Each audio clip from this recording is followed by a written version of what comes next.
നമസ്കാരം. ശ്രീനാരായണ ഗുരു open university MA history ക്ലാസ്സിലേക്ക് പ്രിയ വിദ്യാർത്ഥികൾക്ക് സ്വാഗതം. മാരിടൈം ഹിസ്റ്ററി ഓഫ് ഇന്ത്യ എന്ന പേപ്പറിലെ സെക്കൻഡ് ബ്ലോക്കിലെ സെക്കൻഡ് യൂണിറ്റ് ആണ് നമ്മളിപ്പോൾ ഡിസ്കസ് ചെയ്യുന്നത്. യൂണിറ്റിന്റെ പേര് ട്രേഡ് നെറ്റ്വർക്ക്സ് ആൻഡ് ഇൻസ്റ്റിറ്റ്യൂഷൻസ് എന്നായിരുന്നു. അപ്പൊ നമ്മൾ ഈ ഒരു ബ്ലോക്കിലെ ഫസ്റ്റ് യൂണിറ്റിൽ ഡിസ്കസ് ചെയ്തിരുന്നത് മധ്യകാലഘട്ടത്തിൽ, അതായത് സുൽത്താൻമാരുടെയും മുഗളന്മാരുടെയും കാലഘട്ടത്തിൽ ഉണ്ടായ വ്യാപാര രംഗത്തെ മാരിടൈം ട്രേഡിലെ വളർച്ച, അതുപോലെ തന്നെ വിദേശ വ്യാപാര കമ്പനികൾ ഇന്ത്യയിൽ സ്ഥാപിതമായത്. ഈ രണ്ട് കാര്യങ്ങളാണ് നമ്മൾ വളരെ വിശദമായിട്ട് പഠിച്ചത്. സോ ഇവിടെ നമ്മൾ ചില ട്രേഡ് നെറ്റ്വർക്കുകളും അതുപോലെ ഇൻസ്റ്റിറ്റ്യൂഷൻസിനെ കുറിച്ചുമാണ് പഠിക്കുന്നത്.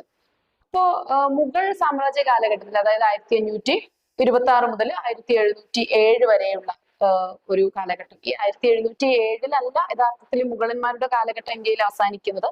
അത് 1857-ലെ റിവോൾട്ടോട് കൂടിയിട്ടാണ്. എങ്കിലും നമ്മൾ ഈ 1707 എന്ന ആ ഒരു വർഷം പ്രധാനമായിട്ട് പറയുന്നത് ഇതാണ് ഔറംഗസേബിന്റെ, അതായത് the last mighty Mughal ruler അല്ലെ, പ്രബലനായിട്ടുള്ള അവസാനത്തെ മുഗൾ ചക്രവർത്തി ആയിരുന്നു ഔറംഗസേബ്. അപ്പൊ അദ്ദേഹത്തിന്റെ കാലഘട്ടം വരെയുള്ള ഒരു വളരെ പ്രബലമായിട്ടുള്ള മുഗൾ പീരീഡിനെ കുറിച്ചാണ് ഇവിടെ ഡിസ്കസ് ചെയ്യുന്നത്.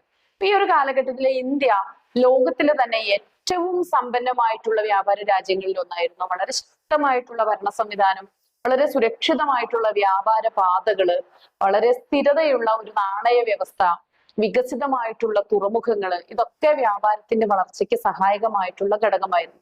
നിങ്ങൾക്കൊരു പരീക്ഷയ്ക്ക് ഈ ഒരു ഭാഗത്ത് നിന്ന് ചോദിക്കാൻ വളരെയേറെ സാധ്യതയുള്ള ഒരു ചോദ്യത്തിന്റെ പോയിന്റുകളാണ് ഇപ്പൊ നമ്മൾ പറഞ്ഞത്. അതായത് എന്തൊക്കെയാണ് ഇന്ത്യയിൽ ഈ വ്യാപാരം അല്ലെങ്കിൽ മാരിടൈം ട്രേഡിനെ ശക്തിപ്പെടുത്തിയ ഫാക്ടേഴ്സ് എന്തൊക്കെയായിരുന്നു എന്നൊരു ക്വസ്റ്റ്യന്റെ ഉത്തരമാണ് ഇപ്പൊ ഞാൻ ഈ പറഞ്ഞത്.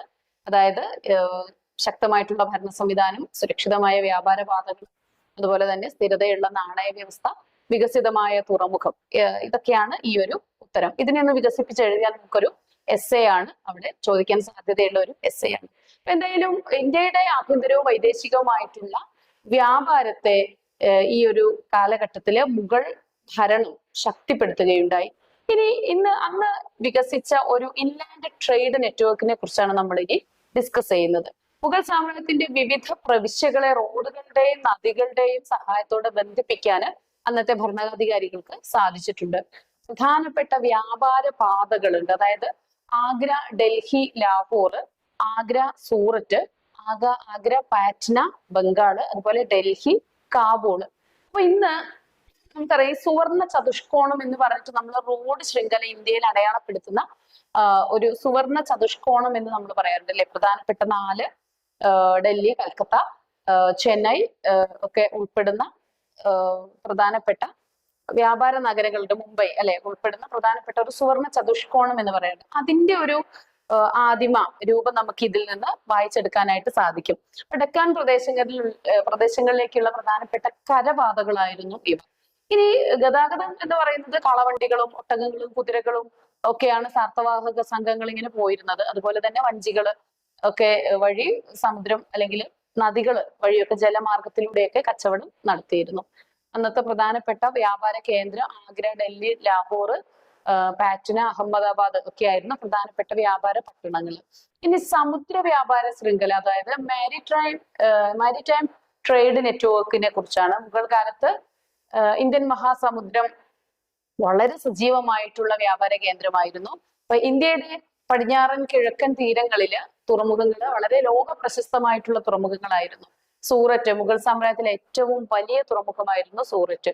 ഹൂഗ്ലി, മസൂലിപ്പട്ടണം, കാലിക്കറ്റ്, അതുപോലെ കൊച്ചി, ഇതൊക്കെയായിരുന്നു പ്രധാനപ്പെട്ട തുറമുഖങ്ങൾ. ഇനി പ്രധാനപ്പെട്ട സമുദ്ര വ്യാപാര പങ്കാളികള് അറേബ്യ, പേർഷ്യ, കിഴക്കൻ Africa, China, Sri Lanka, Malaysia, Indonesia തുടങ്ങിയ രാജ്യങ്ങളായിരുന്നു. അപ്പൊ നിങ്ങൾ ഇതിങ്ങനെ കേൾക്കുമ്പോൾ നിങ്ങൾക്ക് ഒരു റിപ്പീറ്റേഷൻ തോന്നുന്നുണ്ടാവും അല്ലെ. ഈ ഒരു മാരിടൈം ഹിസ്റ്ററി ഓഫ് ഇന്ത്യ എന്ന പേപ്പറിൽ ഏകദേശം വളരെ കുറച്ച് കാര്യങ്ങള് വളരെ വിശദമായിട്ട് എലാബറേറ്റഡ് ആയ രീതിയിൽ ആണ് നിങ്ങൾക്ക് പഠിക്കാനുള്ളത്. അപ്പൊ എല്ലാത്തിലും ഒരു സമാനത കാണും. നിങ്ങൾക്ക് പഠിക്കുന്ന ആളുകളെ സംബന്ധിച്ച്, സ്റ്റുഡൻസിനെ സംബന്ധിച്ച് വളരെ എളുപ്പത്തിൽ പഠിച്ചെടുക്കാവുന്ന ഒരു പേപ്പർ കൂടിയാണ് ഇത്. അപ്പൊ അതുപോലെ യൂറോപ്യൻ രാജ്യങ്ങളുമായിട്ടൊക്കെ വിദേശ കച്ചവട ബന്ധങ്ങൾ ഉണ്ടായിരുന്നു. ഇനി കരമാർഗങ്ങളിലൂടെയും കച്ചവടം വളരെ ശക്തമായ രീതിയിൽ തന്നെ നിലവിലുണ്ടായിരുന്നു. ഇപ്പോ ഇനി നമ്മൾ വ്യാപാര സംഘങ്ങളും ബാങ്കിങ് സംവിധാനവും കുറച്ച് ഇമ്പോർട്ടന്റ് ആയിട്ടുള്ള ഒരു പോയിന്റ് ആണ്, നന്നായിട്ട് ശ്രദ്ധിച്ചു വെക്കേണ്ട ഒരു പോയിന്റ് ആണ്. അപ്പൊ വ്യാപാരികള് അക്കാലത്ത് വളരെ സംഘടിതമായിട്ടാണ് പ്രവർത്തിച്ചിരുന്നത്. അതായത് ഗിൽഡുകളൊക്കെ ഫോം ചെയ്തിട്ട് ഉള്ള ഒരു രീതിയിലാണ് അന്ന് പ്രവർത്തിച്ചിരുന്നത്. ഇനി അന്ന് അതിന് നമ്മൾ എടുത്തു പറയേണ്ട വേറൊരു സമ്പ്രദായമാണ് ഹുണ്ടി സമ്പ്രദായം എന്ന് പറയുന്നത്. അതായത് ഹുണ്ടികക്കാർ, നമ്മൾ ഇനി വിശദമായിട്ട് പഠിക്കുന്നുണ്ട്, അതുകൊണ്ട് ഞാനൊന്ന് ജസ്റ്റ് പറഞ്ഞു പോകുന്നതേ ഉള്ളൂ. അതുപോലെ സറാഫ് എന്നറിയപ്പെടുന്ന ബാങ്കർമാര്, ഇവരെ കുറിച്ചും നമുക്ക് പറയാം. അപ്പോ ഇവരൊക്കെ പണക്കൈമാറ്റക്കാരായിട്ട് പ്രവർത്തിച്ചിരുന്നു. അതായത് ഹുണ്ടികക്കാരും സറാഫുമാരും. ഇനി വ്യാപാരികൾക്ക് വായ്പയും അതുപോലെ സാമ്പത്തിക സഹായമൊക്കെ ചെയ്തിരുന്ന ഒരു വിഭാഗമായിരുന്നു ഇവര്. ഇനി പ്രധാനപ്പെട്ട വ്യാപാര വസ്തുക്കള് നമ്മൾ നേരത്തെ പറഞ്ഞ തുണികളും ഇങ്ങനെയുള്ള വസ്തുക്കൾ തന്നെയാണ്. അത് കോമൺ ആണ്, പഠിച്ചു വെക്കുക. ശരി, ഇനി യൂറോപ്യൻ വ്യാപാര കമ്പനികളുടെ പങ്കിനെ കുറിച്ചാണ് നമ്മൾ ഇവിടെ പഠിക്കുന്നത്. നിങ്ങൾക്ക് ഓർമ്മയിലുണ്ടാവും, നമ്മൾ തൊട്ട് മുൻപത്തെ യൂണിറ്റില് ഏതൊക്കെ കമ്പനികള് ഏതൊക്കെ കാലഘട്ടത്തിലാണ് രൂപീകരിച്ചത് എന്നുള്ളത് പറഞ്ഞു പോയിരുന്നു.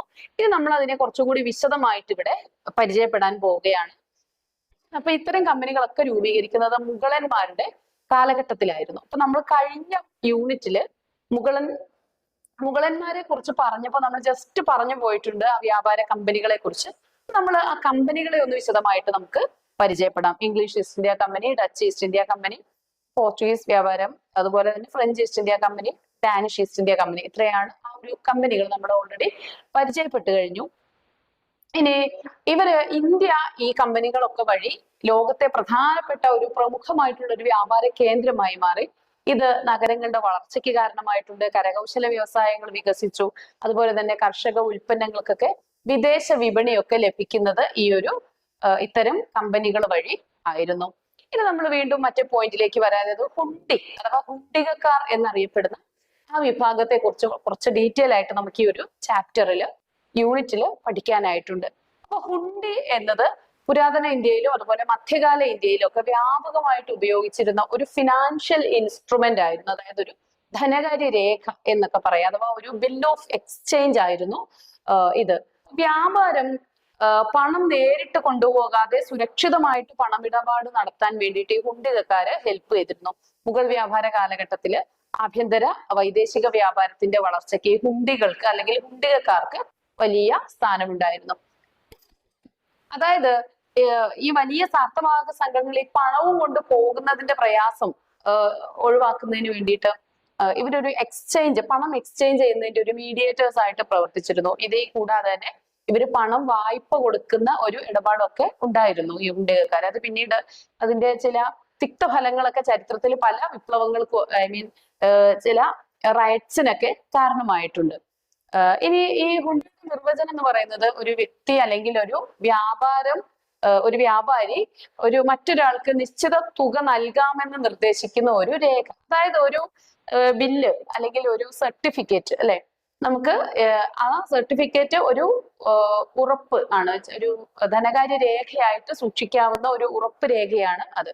അപ്പൊ നമുക്ക് എക്സാമ്പിൾ പറഞ്ഞപ്പോ ഇന്ന് നമ്മൾ ചെക്കും ഡ്രാഫ്റ്റും DD ഒക്കെ കൊടുക്കാറില്ലേ, അതിന് സമാനമായിട്ടുള്ള ഒരു സിസ്റ്റം, ഒരു ബിൽ ഓഫ് എക്സ്ചേഞ്ച് സിസ്റ്റം. അത്രയാണ് നിങ്ങൾ അത് ഓർത്തിരിക്കേണ്ടത്.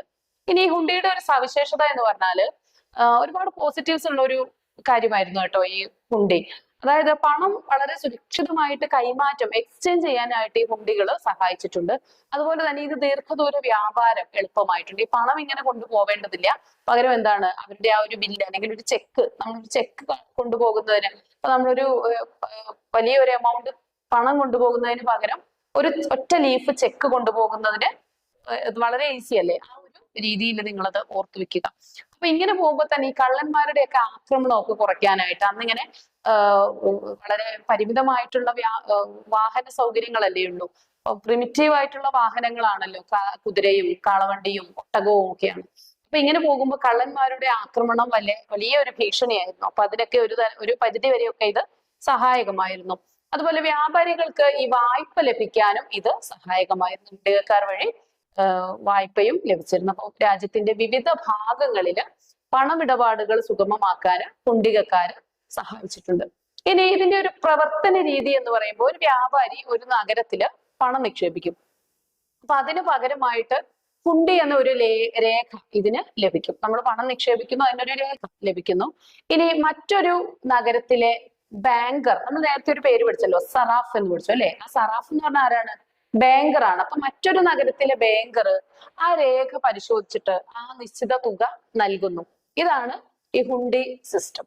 ഇനി ഇതിലൂടെ പണം കയ്യിൽ കൊണ്ടുപോകാതെ സുരക്ഷിതമായിട്ട് വ്യാപാരം നടത്താനായിട്ട് സഹായിക്കും. ഇന്ന് നമുക്ക് വളരെ പരിചിതമാണ്. കാരണം നമ്മൾ ഈ ഇന്റർനെറ്റും മുഖാന്തരം ഒക്കെയുള്ള പണമിടപാടുകൾ നമ്മൾ ധാരാളമായിട്ട് UPI ഒക്കെ വഴി പണം ഇടപാട് നടത്തുന്ന ആളുകളാണ്. നമുക്ക് വളരെ ഈസി ആയിട്ട് ക്യാച്ച് ചെയ്യാനായിട്ട് സാധിക്കും. ഓക്കെ, അപ്പൊ ഈ ഹുണ്ടി പല ടൈപ്സ് ഓഫ് ഹുണ്ടീസ് ഉണ്ട്. ഒന്നാമത്തേത് ദാർശനി ഹുണ്ടിയാണ്. അപ്പൊ ഹുണ്ടി ഹാജരാക്കിയ ഉടൻ തന്നെ പണം നൽകുക. രണ്ടാമത്തേത് മിയാദി ഹുണ്ടി എന്നാണ് അറിയപ്പെടുന്നത്. നിശ്ചിത കാലാവധിക്ക് ശേഷമാണ് ഇവിടെ പണം നൽകുന്നത്. പിന്നെ ഷാജോഗ് ഹുണ്ടിയാണ് മറ്റൊന്ന്. ഇത് അംഗീകൃത ബാങ്കർക്കോ അല്ലെങ്കിൽ ധനകാര്യ സ്ഥാപനത്തിനോ മാത്രം പണം നൽകുന്ന ഒരു രീതിയാണ്. ഇനി നാംജോഗ് ഹുണ്ടിയാണ്.